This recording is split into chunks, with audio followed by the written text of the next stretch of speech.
Good morning, everybody. So do we have a breakout brewing on Euro USD? Not 100% sure. I think we still pretty much need to follow the same game plan as yesterday. Still, we haven't really moved anywhere. We did come and test the neckline of this double bottom, and that is sitting here at 109079. Now just remember, understand what's actually going on.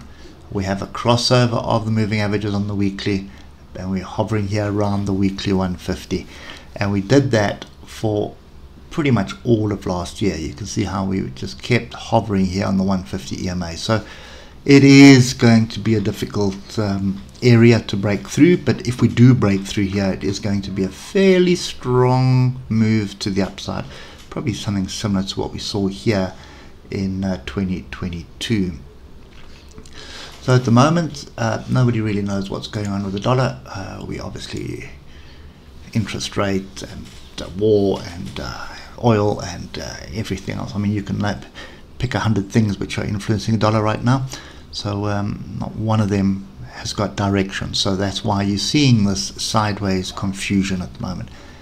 However, just looking at the 8-hour bar, you've got inside bar, engulfing bar, inside bar. That's a double bottom, validated once we break above 109079, and then we started moving, and now we moved down with a solid engulfing bar again.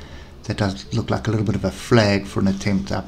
So what that brewing is a cup and handle. So you can see there's a cup and there's a handle. So neckline is still 109079, and that's often you see structure forming. All the different chart patterns, they all basically evolve around consolidation and breakout at the end of the day. So plan of action for me still stays the same as yesterday. We are still sort of in amongst the moving averages here on the 3 hours, so there's no real trade to the upside.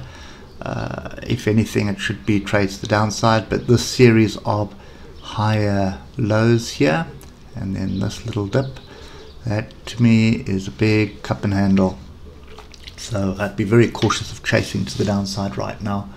Now looking at the hour, yesterday was just complete confusion. We're still below the 150 on the hour, which is why I'm not really keen on jumping in on this at the moment. I want to break above 109079 before doing anything.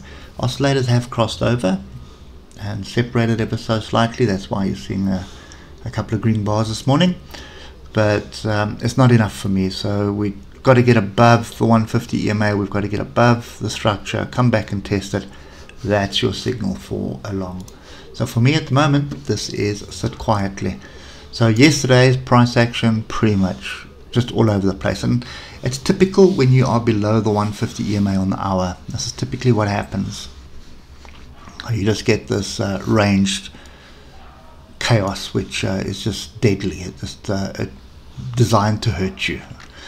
At the moment, we've got a break of the moving averages and a retest and a move, but oscillators are kind of very tired right now. So yeah, I don't think I'm looking for anything other than a break and retest of 109079. Could be today, could be tomorrow, could be next week. Who knows when it's going to happen? But that's the only thing that I'm going to be looking for at the moment. The reality is we could just bounce off here and then move all the way back down to the bottom of this bigger range. So the range resides between, give you those two levels, so pretty clear as mud, I suppose. 108465 is the bottom, and then 109079 to the upside. Don't forget to hit that like button, and let me know what you think in the comments. Hope it helps, and we'll catch up with you tomorrow. Cheers for now.